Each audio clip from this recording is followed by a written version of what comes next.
I'm Anne I'm Susan. from Right Creations Group, and we want to talk a little bit about a phone call that I received today from a parent just worried about the ways that their kids, their teenagers specifically, are spending their time in the afternoon. And this mom was saying, my child gets home from school at 3:30 and they've got until 9 or 9:30 to spend their time, and what should they do at that time? Because their default mechanism is let's go play Fortnite, let's go play video games. But we want to teach our kids to spend their time purposefully, wisely, investing in their mind, body, and spirit instead of just being on That's video what the games. mom was That's saying? what the mom was saying. Uh-huh.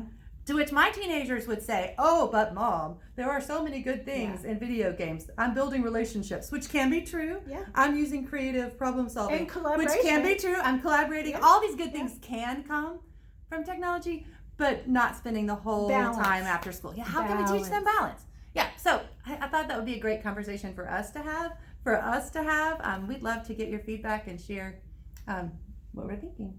Okay, so how you spend your time. So I'm going to go to the other end because I just recently reread a story that my mom had written for me of how she spent time as a child. And she was one of four, so there was a lot of, they were close in age, so there was a lot of group time. And obviously, since I'm talking about my mother, this is years ago, there were no social television. media, texting, computer things to distract them.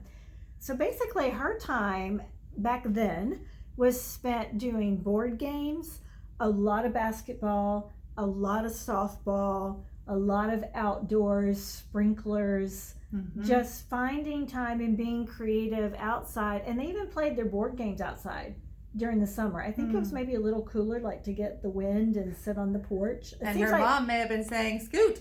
I think there was something along that line that she said we were outside. I can't remember exactly. But it was a lot of interactive group things back then. So that's just to kind of, I wanted to give the bookends of then versus now. Yeah.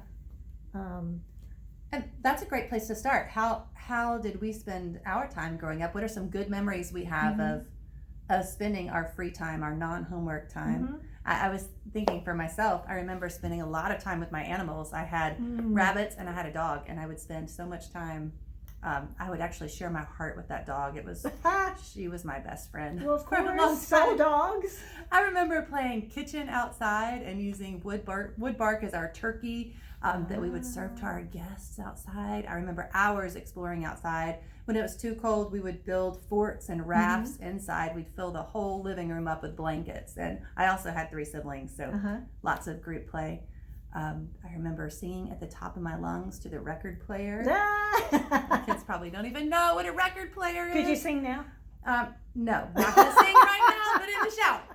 I don't know, how did you spend your time growing up?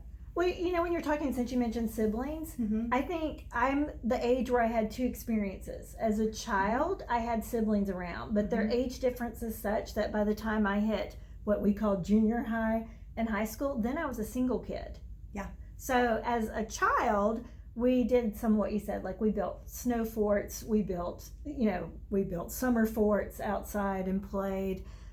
We played with army men inside and made hills out of blanket covers and stuff like that. A lot of board games, cards, rook, marbles, Chinese checkers, all that kind of stuff.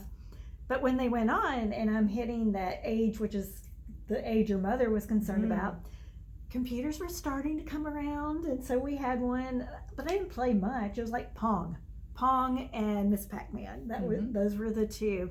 So my time was more outside with the animals, and I laughed when you said that about the dog, because I distinctly remember going down one time with one of the pigs. That was the little punk pig.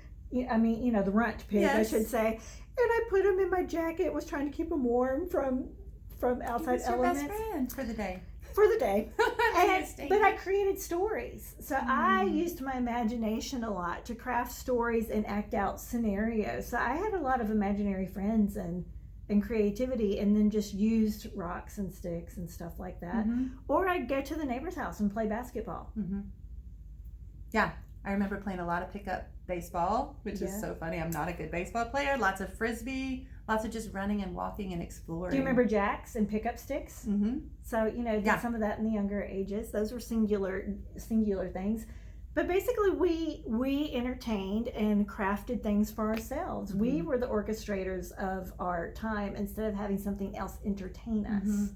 I think that's part of the difference. I think that's what we want to teach our young people today is how do I make those choices and Mhm. what can I do where I don't have to have somebody entertain myself, but I can use my own brain power, my own interest, my own imagination to engineer my day.